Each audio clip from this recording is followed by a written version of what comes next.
വളരെ പ്രധാനപ്പെട്ട ഒരു വാർത്ത ഈ നിമിഷം വരികയാണ്. സിദ്ദിഖ് രാജിവെച്ചു എന്നുള്ള ഏറ്റവും പ്രധാനപ്പെട്ട വിവരം. അമ്മയുടെ ജനറൽ സെക്രട്ടറി സ്ഥാനം സിദ്ദിഖ് രാജിവെച്ചിരിക്കുന്നു എന്നുള്ള വിവരം ഈ നിമിഷം പുറത്തു വരികയാണ്. അത്രത്തോളം വലിയൊരു വെളിപ്പെടുത്തൽ ഒരു നടിയുടെ ഭാഗത്തു നിന്നും വന്നതിന് തൊട്ട് പിന്നാലെ ഇപ്പോൾ സിദ്ദിഖ് രാജിവെച്ചിരിക്കുന്നു, അമ്മയുടെ ജനറൽ സെക്രട്ടറി സ്ഥാനത്ത് നിന്നും രാജിവെച്ചിരിക്കുന്നു എന്നുള്ള നിർണായകമായ വിവരം ഈ നിമിഷം പുറത്തു വരുന്നുണ്ടായിരുന്നു. കഴിഞ്ഞ ദിവസമായിരുന്നു നടി സിദ്ദിഖിനെതിരെ രംഗത്ത് വന്നിട്ടുണ്ടായിരുന്നത്. കൂടുതൽ വളരെ ഗുരുതരമായ ആരോപണങ്ങളായിരുന്നു ഉന്നയിച്ചിരുന്നത്. നടൻ സിദ്ദിഖ് ലൈംഗികമായി പീഡിപ്പിച്ചു, അതിൽ കേസെടുക്കണം എന്നതുൾപ്പെടെയുള്ള കാര്യങ്ങൾ മുന്നിലേക്ക് വെച്ചിട്ടുണ്ടായിരുന്നു. തന്നെ ലൈംഗികമായി പീഡിപ്പിച്ചു എന്നുള്ള നടിയുടെ വെളിപ്പെടുത്തലിന് തൊട്ട് പിന്നാലെ കേസെടുക്കണം എന്നതുൾപ്പെടെയുള്ള ആവശ്യം ശക്തമായിരുന്നു. അതിനുശേഷം രഞ്ജിത്തിന്റെ കാര്യം അതേ രീതിയിൽ ചർച്ച ചെയ്തുകൊണ്ടിരിക്കുമ്പോൾ സിദ്ദിഖിനെതിരെ എന്ത് നടപടി ഉണ്ടാകും, അമ്മയുടെ ജനറൽ സെക്രട്ടറി സ്ഥാനം രാജിവെക്കുമോ എന്നതുൾപ്പെടെയുള്ള കാര്യങ്ങളിലും ചർച്ചകൾ മുന്നോട്ട് പോയിട്ടുണ്ടായിരുന്നു. വളരെ പെട്ടെന്ന് തന്നെ ആ ഒരു നടപടിയിലേക്ക് കടന്നിരിക്കുന്നു എന്നുള്ളതാണ്. അമ്മയുടെ ജനറൽ സെക്രട്ടറി സ്ഥാനം സിദ്ദിഖ് രാജിവെച്ചിരിക്കുന്നു എന്നുള്ളതാണ്. അരുൺ ശങ്കർ ചേരുന്നുണ്ട് വിവരങ്ങളുമായിട്ട്. അരുൺ, സിദ്ദിഖ് രാജിവെച്ചിരിക്കുന്നു? തീർച്ചയായിട്ടും വളരെ പ്രധാനപ്പെട്ട വാർത്തയാണ്. സിദ്ദിഖ് അമ്മ ജനറൽ സെക്രട്ടറി സ്ഥാനത്ത് നിന്ന് രാജിവെച്ചിരിക്കുകയാണ്. കഴിഞ്ഞ രാത്രി മുതൽ, അതായത് ഈ യുവനടി സിദ്ദിഖിനെതിരെ ഗുരുതരമായ വെളിപ്പെടുത്തൽ നടത്തിയതിനു ശേഷം സിദ്ദിഖ് തിരക്കിട്ട ചർച്ചയിലായിരുന്നു. രാവിലെയും സിദ്ദിഖുമായിട്ട് നമ്മൾ ബന്ധപ്പെട്ടു. അപ്പോൾ മോഹൻലാൽ ഉൾപ്പെടെയുള്ളവരുമായിട്ടും അദ്ദേഹം സംസാരിക്കുകയാണ് എന്നാണ് നമ്മളെ അറിയിച്ചത്. അതായത് ഏതാനും നിമിഷങ്ങൾക്ക് മുമ്പ് അദ്ദേഹം ഔദ്യോഗികമായിട്ട് രാജിക്കത്ത് പ്രസിഡന്റിന് കൈമാറിയിരിക്കുകയാണ്. ഇന്ന് അമ്മ എക്സിക്യൂട്ടീവ് ഓൺലൈനിൽ യോഗം ചേരാൻ ഇരിക്കുകയായിരുന്നു. അതിന് മുന്നോടിയായി തന്നെ സിദ്ദിഖ് ഈ ജനറൽ സെക്രട്ടറി സ്ഥാനത്ത് നിന്ന് രാജിവെച്ചിരിക്കുകയാണ്. എന്തായാലും വളരെ ശക്തമായ ഒരു സമ്മർദ്ദം സിദ്ദിഖിന്റെ മുകളിലുണ്ടായിരുന്നു. കാരണം അതിന് മുമ്പ് വന്നിട്ടുള്ള പല വെളിപ്പെടുത്തലും അമ്മയുടെ നിലപാടുകളൊക്കെ സംബന്ധിച്ച് ഉർവശി ഉൾപ്പെടെയുള്ള മുതിർന്ന നടിമാർ അമ്മ ശക്തമായ നടപടികൾ എടുക്കണം, അമ്മയായിരുന്നു ആദ്യം ഇത്തരം ഹേമ കമ്മിറ്റിയിലൊക്കെ ആദ്യം പ്രതികരിക്കേണ്ടത് എന്നുള്ള ഉൾപ്പെടെയുള്ള അഭിപ്രായങ്ങൾ പങ്കുവച്ചിരുന്നു. എക്സിക്യൂട്ടീവ് കമ്മിറ്റി അംഗം അൻസിബയും സമാനമായ അഭിപ്രായങ്ങൾ പങ്കുവച്ചിരുന്നു. അപ്പോൾ ജനറൽ സെക്രട്ടറിക്കെതിരെ തന്നെ ഇത്തരം ഒരു ആരോപണം ഉയരുമ്പോൾ മാറുകയല്ലാതെ അദ്ദേഹത്തിന് മുന്നിൽ മറ്റൊരു വഴിയേ ഉണ്ടായിരുന്നില്ല. ഇന്നലെ രാത്രി തുടങ്ങിയ ചർച്ചകൾ അദ്ദേഹം ഓരോ ആൾക്കാരോടും വ്യക്തികളോട് ചർച്ച നടത്തി അവസാനം മോഹൻലാലിനെ വിളിച്ച് തന്റെ രാജി അറിയിക്കുകയാണ് ചെയ്തിരിക്കുന്നത്. ഔദ്യോഗികമായിട്ട് രാജിക്കത്തും സിദ്ദിഖ് കൈമാറിയിരിക്കുകയാണ്. തീർച്ചയായിട്ടും നമ്മളോടൊപ്പം ബിജു പങ്കജ് കൂടി ചേരുന്നുണ്ട്. ബിജു, ആദ്യം മോഹൻലാലിന് കത്ത് അയച്ചിരിക്കുന്നു. ഈ അയച്ച കത്തിൽ എന്തെല്ലാം കാര്യങ്ങളാണ് സൂചിപ്പിച്ചിരിക്കുന്നത്? ആരോപണങ്ങൾ എന്ന് മാത്രമാണോ, അത് ശ്രദ്ധയിൽപ്പെട്ടിട്ടുണ്ടോ, അങ്ങനെയുള്ള കാര്യങ്ങൾ മാത്രമാണോ, ഏതെല്ലാം കാര്യങ്ങൾ എന്നുള്ളതൊക്കെ എടുത്തു പറയുന്നുണ്ടോ? എന്താണ് ഈ കത്തിൽ പറയുന്നത്? ഈ സംഭവം ഇന്നലെ ഈ പോക്സോ ആരോപണം അദ്ദേഹത്തിനെതിരെ വന്നതിന് ശേഷം ഇന്ന് രാവിലെ ഞാനും അരുൺ ശങ്കറും അദ്ദേഹത്തെ ബന്ധപ്പെട്ടിരുന്നു.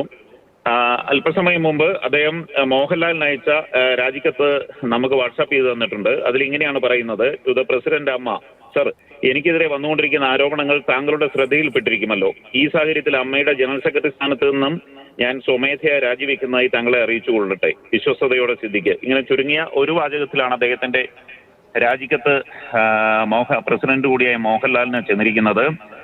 ഇന്ന് അനൌദ്യോഗികമായി അമ്മയുടെ എക്സിക്യൂട്ടീവ് യോഗം ചേർന്ന് അതിന് ശേഷമാണ് ഇങ്ങനൊരു തീരുമാനം അദ്ദേഹം അറിയിച്ചതെന്നാണ് നമുക്ക് അറിയാൻ കഴിഞ്ഞിട്ടുള്ളത്. എന്തായാലും ഈ രാജി, അതായത് ഏതാണ്ട് ചുമതലയേറ്റിട്ട് ഒരു മാസത്തിനുള്ളിൽ തന്നെ ഒരു വലിയ ഗുരുതരമായ പോക്സോ ആരോപണത്തിൽ അദ്ദേഹത്തിന് രാജിവെക്കേണ്ട സ്ഥിതിവിശേഷമാണ് ഉണ്ടായിരിക്കുന്നത്. അമ്മ ഇതിന്റെ ഏറ്റവും വലിയ പ്രതിസന്ധിയിലൂടെ പോവുകയാണ്. അതോടൊപ്പം തന്നെ ഇതൊരു വലിയ ഒരു കീറാമുട്ടിയായ ഒരു പ്രശ്നം സർക്കാരിന് മുന്നിലും വന്നിരിക്കുകയാണ്. കാരണം ഇങ്ങനെ ഒരു ആരോപണം വന്നപ്പോൾ തന്നെ അമ്മ പ്രസിഡന്റ് സിദ്ദിഖ് രാജിവെച്ചു. അപ്പോൾ എന്തുകൊണ്ട് ഈ ചലച്ചിത്ര അക്കാദമി ചെയർമാൻ സ്ഥാനത്ത് നിന്ന് രഞ്ജിത്തിനെ സർക്കാർ സംരക്ഷിക്കുന്നു എന്നുള്ള ഒരു ചോദ്യം കൂടി ഇവിടെ ഉയരും. കാരണം ഇനി സർക്കാരിന് മറുപടി പറഞ്ഞേ പറ്റുള്ളൂ. കാരണം സിദ്ദിഖ് ഇങ്ങനെ ഒരു ആരോപണം വന്നപ്പോൾ തന്നെ മലയാള സിനിമയിലെ താരസംഘടനയുടെ ഏറ്റവും പ്രധാനപ്പെട്ട സ്ഥാനത്ത് നിന്ന് രാജിവെക്കുന്നു. അപ്പോൾ രഞ്ജിത്തിന്റെ രാജി എന്തുകൊണ്ട് സർക്കാർ വാങ്ങില്ല എന്നുള്ള ഒരു ചോദ്യം ഇതിനകത്ത് ശരിയാണ്. അങ്ങനെ ഒരു വലിയ പ്രശ്നങ്ങളുണ്ട് ബിജു. ഇപ്പോൾ ഈ സിദ്ദിഖിന്റെ കാര്യം തന്നെ പറയുകയാണെങ്കിൽ കമ്മിറ്റിയൊക്കെ കൂടിയിട്ടുണ്ടായിരുന്നല്ലോ, അതിലും ഈ രാജി ആവശ്യമൊക്കെ ഉയർന്നിട്ടുണ്ടായിരുന്നു. അങ്ങനെയുള്ള കാര്യങ്ങൾ കേൾക്കുന്നുണ്ട്. കാരണം ആദ്യത്തെ ഈ ഹേമ കമ്മിറ്റി റിപ്പോർട്ടുമായി ബന്ധപ്പെട്ടുള്ള വാർത്താ സമ്മേളനത്തിന് ശേഷം തന്നെ ഗുരുതരമായ കാര്യങ്ങൾ പല കോണുകളിൽ നിന്നും ഇങ്ങനെയല്ല പ്രതികരിക്കേണ്ടിയിരുന്നത് എന്നതുൾപ്പെടെയുള്ള കാര്യങ്ങൾ ഉയർന്നു വന്നത്. അതിനുശേഷമാണ് ഗുരുതരമായിട്ടുള്ള ഈ ഒരു ആരോപണം വരുന്നത്. ഈ യോഗത്തിലുടനീളം ഇങ്ങനെയുള്ള കാര്യങ്ങൾ ഉയർന്നിരുന്നോ? അതായത് ഒന്ന്, ഇതിനകത്ത് ഇന്നലെ ഉച്ചയോടെയാണ് ഈ രേവതി സമ്പത്ത് എന്ന് പറഞ്ഞ ആ പെൺകുട്ടി നടി വന്ന് സിദ്ദിഖിനെതിരെ ഗുരുതരമായ ആരോപണം ഉന്നയിക്കുന്നു. ഒരു കാരണവശാലും സിദ്ദിഖിന് ഈ സ്ഥാനത്ത് തുടരാൻ കഴിയില്ല. കാരണം പ്രായപൂർത്തിയാകുന്നതിന് മുമ്പ് തന്നെ ഉപദ്രവിച്ചു എന്നാണ് ആ നടി പറഞ്ഞിരിക്കുന്നത്. അതുകൊണ്ട് തന്നെ ആ നടി പരസ്യമായി ഇന്നലെ എല്ലാ ദൃശ്യമാധ്യമങ്ങളിലും പറഞ്ഞ സ്ഥിതിക്ക് പോക്സോ കുറ്റത്തിന് സിദ്ദിഖിനെതിരെ കേസ് പോലീസിന് നടപടികൾ തുടങ്ങാവുന്നതാണ്. കാരണം ഇത്തരത്തിൽ ഒരു ദൃശ്യമാധ്യമങ്ങളിലും അതുപോലെ തന്നെ പരസ്യമായി വന്ന് തന്നെ പ്രായപൂർത്തിയാകുന്നതിന് മുമ്പ് സിദ്ദിഖ് ഉപദ്രവിച്ചു എന്ന് പറയുമ്പോൾ ആ വാക്കുകളിൽ നിന്ന് തന്നെ ആ വാക്കുകൾ എടുത്തുകൊണ്ട് തന്നെ ഇപ്പോൾ അദ്ദേഹത്തിനെതിരെ പോക്സോ കേസ് എടുത്തുകൊണ്ട് പോലീസ് നടപടി തുടങ്ങാവുന്നതാണ്.